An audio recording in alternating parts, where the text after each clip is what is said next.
자, 오늘의 시사평론, 대한민국의 시사 레이더 리엘 파트너스 이승기 변호사 오셨습니다. 어서 오십시오. 예, 안녕하세요. 예.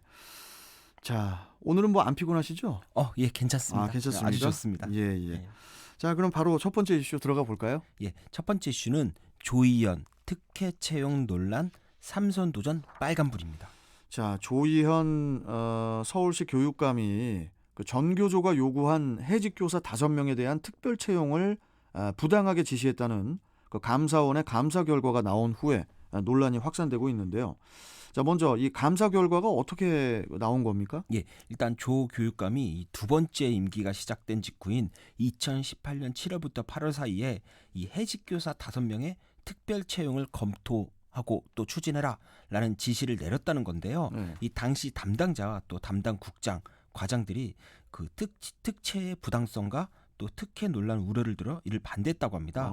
하지만 조 교육감이 실무진의 검토나 결재 없이 관련 문건에 단독으로 결재하면서 이 채용을 강행했다는 게 이번 감사 결과의 핵심입니다. 예. 특히 조 교육감의 그 지시에 따라 이 심사위원이 좀 불공정하게 구성이 됐고요. 해당 5명, 이 합격한 이 5명이 1위부터 5위까지 이제 점수를 부여한 사실도 드러났는데요. 네. 이 감사원이 공개한 2018년 서울시 교육청 특채 2차 전형 적합성 평가 결과를 보면은 전체 지원자가 17명인데 1위부터 5위까지 5명의 점수 차이가 한 3점에서 12점 차이입니다. 그런데 바로 이제 불합격된 바로 아래 순위인 6위는 이 5위와 45점 차이가 났다고 합니다. 사실상 이 5명이 내정자들 아니냐, 그래서 이 내정자들에게 높은 점수를 몰아준 거 아니냐라는 의심이 나오고 있는 겁니다.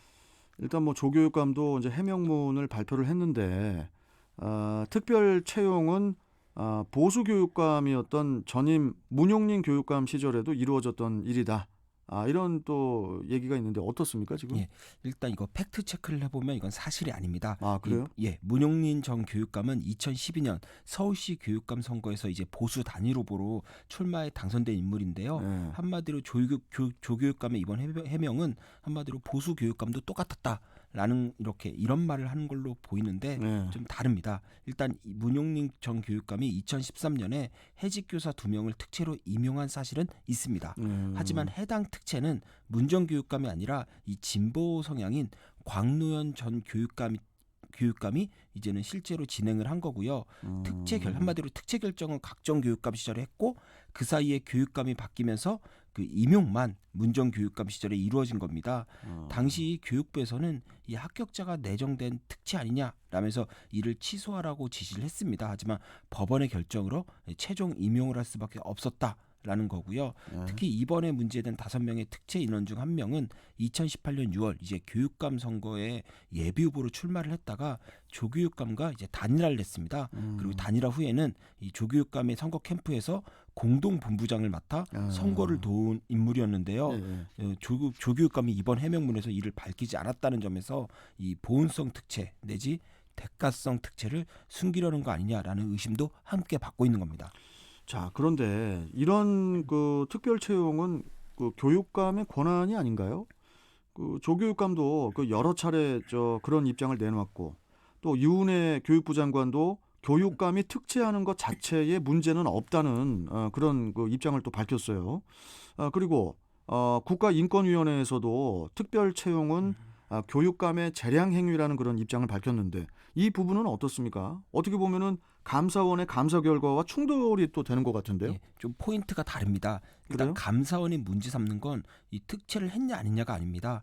이 특채의 뭐 지원 자격이나 합격자 결정 기준 이런 걸 문제 삼는 게 아니라 합격자를 내정한 채 특채를 진행했다는 겁니다. 한마디로 합격자 내정 여부가 핵심인 겁니다. 그 이번 감사 보고서를 보면 특채할 경우에는 교원으로서 자격을 갖추고 임용을 원하는 모든 사람에게 능력에 따른 균등한 임용 기회를 보장해야 된다라고 하면서 이 사전에 채용 대상자를 미리 정한 후 그에게 유리한 채용 절차를 진행하는 이런 부당행위를 하면 안 된다고 지적하고 있는데 바로 이 부분이 지금 논란이 되고 있는 겁니다. 실제 조교육감의 해명문을 보면은 이 교육단체와 CEA 요청을 받아 그 특채를 진행했다고 이렇게 하고 있는데요. 이 감사 보고서를 보면 실제로 2018년 11월 조교육감이 해직 교사를 연내 특채한다는 내용이 포함된 이 정교조와의 정책 협의문에 서명을 합니다.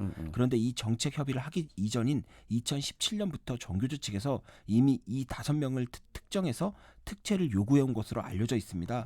결국 특채 대상자를 정교조에게 추천받고 이를 그대로 뽑은 게 아니냐는 점에서 이 합격자 내정 의혹이 계속 나오고 있는 겁니다.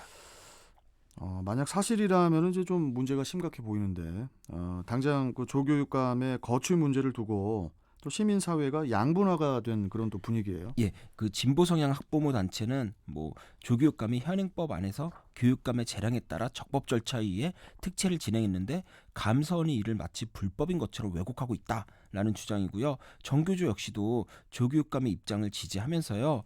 그 보수 정권에서 부당하게 해직된 교사들이 적법 절차에 따라 원래 자리에 돌아간 건 정의로운 일이다. 라면서 감사원의 이번 감사 결과에 숨겨진 정치적 의도가 있는 거 아니냐라는 입장입니다.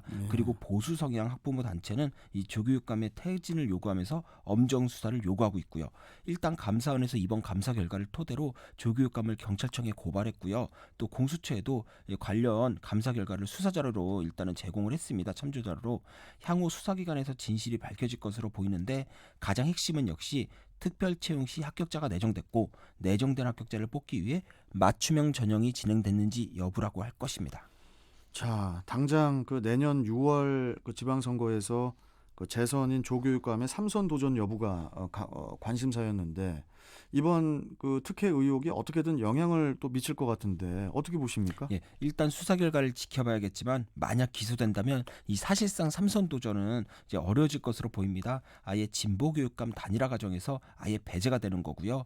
하지만 불기소, 즉 무혐의가 된다면 뭐 감사원의 표적 감사로 인해 고초를 겪은 진보 교육감이라는 이제 희생양 이미지가 생기니까 이 3선 도전에 좀 유리해지는 그런 입장에 설 것으로 보입니다. 예. 그리고 어차피 이건 재판에서 유무죄를 다퉈 판결을 받기에는 내년 지방선거까지는 시간이 촉박합니다. 결국 조 교육감의 이 3선 도전 여부는 이 수사기관인 경찰과 검찰이 쥐고 있다 이렇게 보면 됩니다. 알겠습니다. 계속 또 지켜봐야 될 것 같고요. 자, 다음 이슈 전해주시죠. 예, 다음 이슈는 불사조는 없다. 이상직 전격 구속입니다. 자, 계열사 자금을 빼돌려서 회사에 500억대 손해를 끼친 혐의를 받던 무소속, 이제 무소속이죠. 이상직 의원이 어제 새벽에 구속이 됐어요. 예, 더불어민주당 정정순 의원에 이어 이제 21대 국회에서는 두 번째인데요. 예. 그동안 자신의 억울함을 주장하면서 이 검찰의 편파 수사로 인한 희생양이다라는 주장을 했는데 결론은 구속영장 발부였습니다. 특히 공직선거법 위반으로 지금 따로 재판을 받고 있는데요. 그 재판을 마치고 나서는 사람들이 날 자꾸 건드린다. 나는 불사조다. 불사조가 어떻게 살아났는지 보여주겠다면서 자칭 불사조라고 했는데 이번 영장 발부를 보면 불사조가 아니라 그냥 범죄 혐의자로 보입니다. 예, 이 영장 발부 후에 곧바로 전주교도소에 이제 수감됐다고 하는데 예. 이 의원에게 적용된 혐의가 정확하게 어떻게 되죠? 예, 총 4가지인데 특정경제범죄 가중처벌법상 배임횡령 그리고 업무상 횡령, 정당법 위반입니다. 일단 이스타항공 그룹 계열사가 보유한 약 540억 원대의 주식 520만 주를 자녀들이 주주로 있는 이스타홀딩스의 저가 매도해서 한 430억 상당의 손해를 회사에 끼쳤다는 게 가장 주된 혐의이고요. 추가로 회사 돈 53억 원 정도를 횡령해서 이중 일부를 딸의 포르쉐 리스 비용 그리고 월세 수백만 원짜리 오피스텔 임차 등 이제 사적 용도에 썼다는 혐의도 함께 받고 있습니다. 자, 이상직 의원이 이제 모든 혐의를 부인을 하고 있는 만큼 앞으로 재판 과정을 또 계속 지켜봐야 될 것 같은데, 자, 그런데 여기서 하나 이해가 안 되는 게 구속 수감 중인 상황에서도 국회의원이라 그런가요? 매월 1,000만 원 상당의 수당. 이 수당은 꼬박꼬박 지급된다고 하는데 이게 맞습니까? 예, 맞습니다. 그 국회의원들의 올해 수당은 총 한 1억 5,280만 원 정도입니다. 네. 그러니까 매월 한 1,000만 원이 넘는 수당을 받게 되는데 이 관련 법률을 보면 구속된 국회의원에게 뭐 월급이나 수당을 주지 말라는 규정이 없습니다.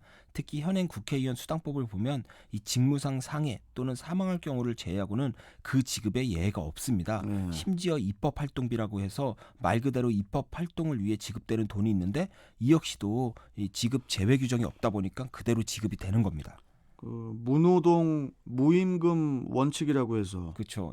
일반 국민들에게는 철저히 적용을 하면서 이게 이제 국회의원들에게는 해당이 안 되는 건데 구속된 상태인데도 그 수당 그리고 또 심지어 입법 활동비까지 주는 것은 좀 그야말로 요즘에 이 공정과 정의라는 말 많이 쓰이는데 이 공정과 정의에 어긋나는 거 아닙니까 정확하게? 어쩌면 국회가 이 말로만 공정과 정의를 외치는 거지 실제로는 자기들이 누리는 특혜에 대해서는 좀 무감하지 않냐라고 보이고요. 이상직 의원 같은 경우에는 교도소에 수감된 상태니까 국회의원 활동이 완전히 불가능합니다. 그렇죠. 하지만 법적 근거가 미비해서 이걸 우리 법조인들이 입법의 불비라고 하는데요. 그러니까 법이 제대로 갖춰져 있지 않아 틈이 생겼다 이렇게 보면 됩니다. 바로 이런 입법의 불비로 매월 1,000만 원이 넘는 돈, 그러니까 국민들의 혈세를 지급받게 되는 겁니다. 이제 국회 스스로 이제 관련법의 개정에 나서야 되는데요.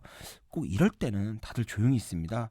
왜 뭐 이럴 때만 되면 또 다들 동업자 정신을 발휘하는지 그게 참 의문입니다. 좀 모든 게 좀 상식적으로 좀 돌아갔으면 좋겠습니다. 1,000만 원이 무슨 뭐 작은 금액도 아니고. 그렇죠. 자, 여기까지 오늘 말씀 듣겠습니다. 수고하셨습니다. 예, 감사합니다. 자, 시사평론가 리엘 파트너스의 이승기 변호사와 함께 했습니다.